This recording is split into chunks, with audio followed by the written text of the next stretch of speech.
Le film commence en 1987 en Italie, où nous faisons la connaissance d'un prêtre nommé Père Gabriele Amorth. Il est l'exorciste en chef du pape et se rend actuellement pour aider un garçon possédé. À son arrivée, il apprend que le garçon agit de façon étrange et parle anglais, bien qu'il n'ait jamais appris la langue. Gabriele demande alors s'il y a une télévision dans la maison, ce à quoi le père du garçon répond « oui ». Ensuite, l'exorciste entre dans la pièce, accompagné d'un prêtre local et d'un cochon. Le garçon possédé commence immédiatement à l'insulter en anglais, mais Gabriele réplique en insultant le démon, affirmant qu'il est faible et incapable de posséder autre chose qu'un garçon sans défense. Cela offense le démon, qui prétend être puissant et capable de posséder n'importe qui. Gabriele le met alors au défi de posséder le cochon. Après de nombreuses provocations, le démon idiot tombe dans le piège et quitte le corps du garçon. Dès qu'il passe dans le cochon, le prêtre local tire et tue le pauvre animal. Ainsi, le garçon est finalement libéré de la possession, et Gabriele lui dit de se détendre, car le diable est parti. Ensuite, nous faisons la connaissance d'une femme nommée Julia et de ses 2 enfants, Amy et Henry, qui viennent d'arriver en Espagne depuis les États-Unis. Le mari de Julia est mort il y a 1 an, et Henry est muet depuis lors.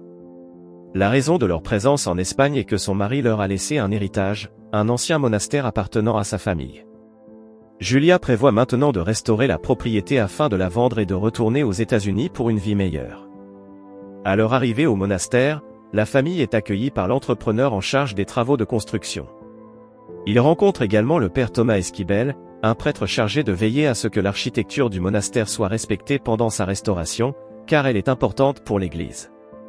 Pendant ce temps, Henry commence à errer seul dans la maison et finit par descendre au sous-sol. Là, il remarque un trou dans le mur, à travers lequel il voit quelque chose avec le symbole du Vatican. De son côté, le père Gabriele arrive à Rome et est confronté aux dirigeants de l'église pour avoir pratiqué un exorcisme sans la permission du Vatican. Un homme nommé évêque Lumumba est compréhensif envers Gabriele, mais le cardinal Sullivan se montre sévère.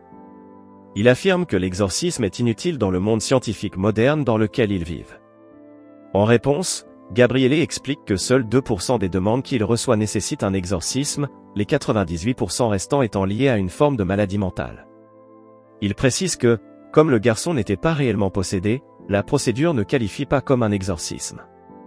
Malgré cela, Sullivan continue de le réprimander, alors Gabriele lui demande si c'est vraiment à cause du garçon ou s'ils lui en veulent pour ce qu'il a écrit au sujet d'une fille nommée Rosaria dans son magazine.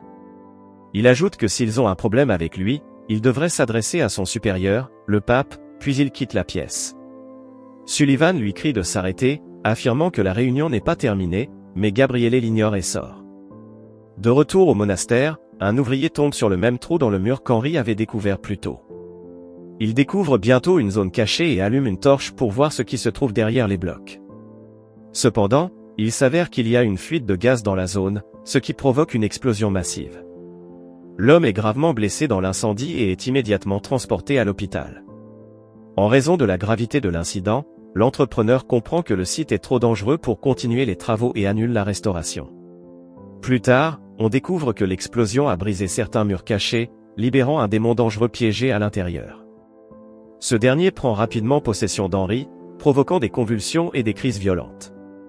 Lorsque la famille d'Henry se précipite pour l'aider, il se met soudain à parler d'une voix démoniaque. Il avertit qu'ils mourront tous avant de se griffer violemment le visage. Terrifié, Julia emmène Henry à l'hôpital, où il est sédaté et finit par se calmer. Cependant, après quelques tests, les médecins informent Julia qu'il n'y a rien de physiquement anormal chez le garçon. Ils expliquent que les crises doivent être causées par un traumatisme psychologique. Ils lui conseillent donc de ramener Henry chez elle et lui donnent des sédatifs au cas où il aurait de nouvelles crises. Plus tard, au milieu de la nuit, les lumières commencent à clignoter et Henry subit une nouvelle crise. Julia essaie de l'aider, mais il commence à lui dire des obscénités, et le mot « haine » apparaît sur son ventre. Elle tente alors d'appeler un médecin, mais le garçon possédé lui ordonne de faire venir un prêtre à la place. Désespérée, elle appelle le père Thomas et le supplie d'aider son fils. Cependant, lorsque l'homme entre dans la pièce, le démon le projette contre un meuble, affirmant qu'il n'est pas le prêtre qu'il désire. Quelques jours plus tard, la nouvelle parvient au Vatican, et le pape convoque Gabriele pour l'informer de l'enfant possédé en Espagne. Il ordonne à l'exorciste de s'y rendre pour gérer la situation, car il est la meilleure personne pour cette mission. Gabriele accepte sans hésitation, mais le pape le prévient d'être extrêmement prudent, car il a un mauvais pressentiment à propos de cet endroit. Il révèle que ce monastère a une mauvaise réputation et a causé de nombreux problèmes par le passé. Suite à cela, l'exorciste en chef enquête sur tout ce qu'il peut au sujet du monastère et se prépare à se rendre en Espagne. À son arrivée, il est accueilli par le père Thomas, qui semble être un admirateur de son travail. Le jeune prêtre conduit ensuite Gabriele à l'intérieur et le présente à Julia et Amy, toutes deux stressées par l'état du garçon. Après une brève conversation, Gabriele entre dans la chambre d'Henri et le trouve assis calmement. Il se met immédiatement au travail et commence à réciter une prière, réveillant ainsi le démon. Gabriele lui demande ce qu'il veut, et le démon répond « Je suis venu pour toi ». Les deux commencent alors à parler en latin, l'exorciste tentant de tromper le démon pour qu'il révèle son nom. Cependant, le démon répond qu'il n'est pas comme les autres idiots qui pourraient être persuadés de posséder un cochon. Il commence ensuite à se moquer du prêtre et admet qu'il connaît le nom de Gabriele, ses cauchemars et ses péchés.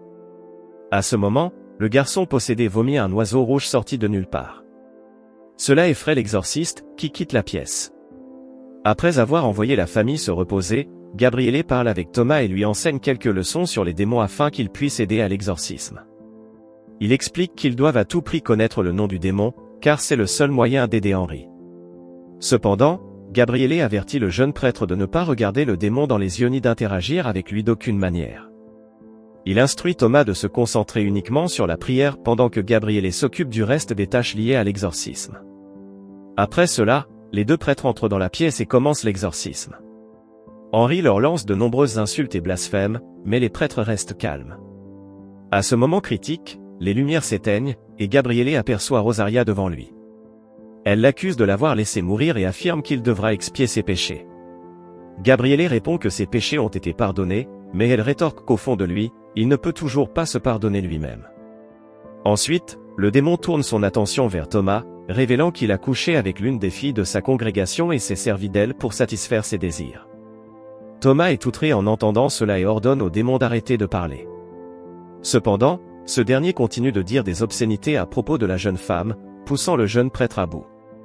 Ne pouvant plus le supporter, Thomas attaque le garçon et tente de l'étouffer sous l'effet de la colère. Cependant, Gabriele intervient et le fait sortir pour qu'il se calme. Plus tard, lorsqu'ils sont seuls, Thomas parle à Gabriele d'Adèle, la jeune femme mentionnée plus tôt par le démon. Il admet qu'il s'aimait profondément, et Adèle lui avait demandé de quitter la prêtrise pour être avec elle. Cependant, Thomas n'a pas pu le faire, car son amour pour Dieu surpassait son amour pour elle. Il éclate en sanglots, avouant qu'après toutes ces années, il se sent encore coupable de ce qui s'est passé. Après cela, Thomas interroge Gabriele sur Rosaria, mais ce dernier répond simplement qu'elle était une femme de son passé qu'il aurait dû aider. Il poursuit en disant que le démon utilise leur passé pour les distraire de quelque chose de plus important. En entendant cela, Thomas se remémore l'incident d'il y a quelques jours, lorsque le démon l'a repoussé en affirmant qu'il n'était pas le prêtre recherché. Cela fait comprendre à Gabriele que le démon le recherchait et que le garçon n'est qu'un pion. Il se souvient également des paroles du pape et décide d'explorer l'endroit pour trouver plus de détails. Après avoir fouillé les alentours, Gabriele découvre un puits sec à l'extérieur avec un sceau du Vatican. Il l'ouvre et découvre l'intérieur du puits rempli de crânes. Lorsqu'il y jette un morceau de papier enflammé, une énorme explosion de flammes jaillit du puits. Par la suite, il emmène Thomas pour lui montrer ce site inquiétant. Il réalise alors que cet endroit était autrefois le théâtre de l'Inquisition espagnole, l'une des périodes les plus sombres de l'Église catholique. À cette époque, les catholiques tuaient tous ceux qui refusaient de se convertir, et ces crânes sont probablement les restes des victimes de ces atrocités. Ensuite, les deux prêtres descendent au sous-sol à la recherche de réponses et trouvent l'endroit où l'explosion s'était produite. Ils découvrent un grand trou portant un sceau du Vatican. Les prêtres s'aventurent à l'intérieur et découvrent qu'il mène à d'anciennes catacombes. Dans ces catacombes, ils trouvent les restes de plusieurs personnes ayant échoué lors d'exorcismes anciens. Ailleurs, Julia découvre que sa fille a disparu de son lit et finit par la trouver en compagnie de Henri. Il s'avère que les deux enfants sont maintenant possédés et commencent à lui parler de manière troublante. Pauvre Julia tente de sauver sa fille, mais Henri la projette violemment contre un mur et force même sa sœur à se tordre horriblement le cou. De retour dans la crypte, le duo s'enfonce plus profondément et tombe sur le corps décomposé du frère Alonso de Ojeda, un exorciste célèbre du passé. Il découvre également son journal détaillé, dans lequel il décrit comment il a été possédé par un démon. Ce dernier était si maléfique et puissant qu'Ojda a dû s'enfermer dans les souterrains du monastère pour protéger le monde de cet esprit maléfique éternel. En lisant cela, Thomas déduit que le démon a appelé Gabriele parce qu'il voulait posséder l'hôte le plus puissant possible. Les deux prêtres descendent alors dans la crypte, où ils découvrent finalement le nom du démon, Asmodée. À cet instant, le diable s'affaiblit et Amy est enfin libérée de sa possession.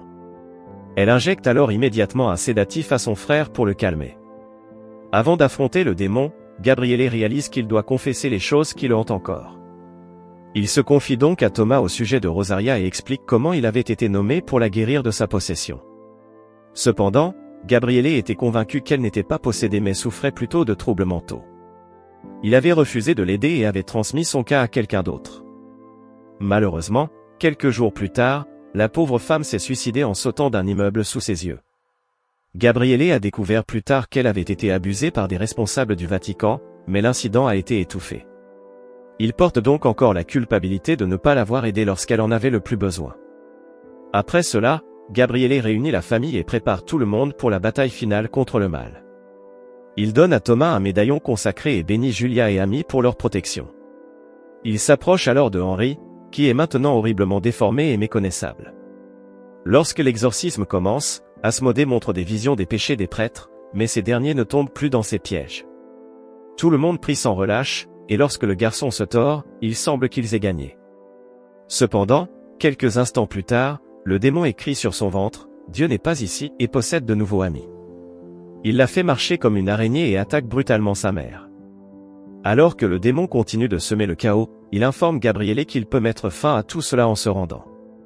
Asmodée révèle que toute sa stratégie a consisté à posséder le chef exorciste et qu'il se fiche de la famille. N'ayant pas d'autre choix, Gabriele accepte de se livrer, et le démon quitte enfin les corps des enfants. Par la suite, Thomas supplie Gabriele de ne pas faire cela, mais ce dernier lui demande de mettre les autres en sécurité. Le jeune prêtre, dévasté, obéit et emmène la famille en voiture. Pendant ce temps, dans le monastère, Gabriele est progressivement possédé par le démon. Désespéré d'échapper au tourment, il tente de se suicider de différentes manières, mais tout échoue.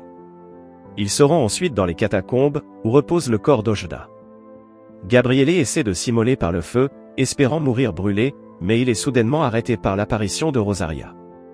Quelque temps plus tard, lorsque Thomas revient au monastère, il trouve un Gabriele totalement possédé, assis à l'endroit même où se trouvait le cadavre d'Ojda. Thomas commence immédiatement à prier sans relâche et incite Gabriele à résister à l'emprise démoniaque. Après de nombreuses prières, le démon quitte finalement le corps de Gabriele, mais refuse toujours de s'avouer vaincu. Il se transforme en Rosaria et Adèle pour narguer les prêtres, mais ces derniers se battent courageusement cette fois.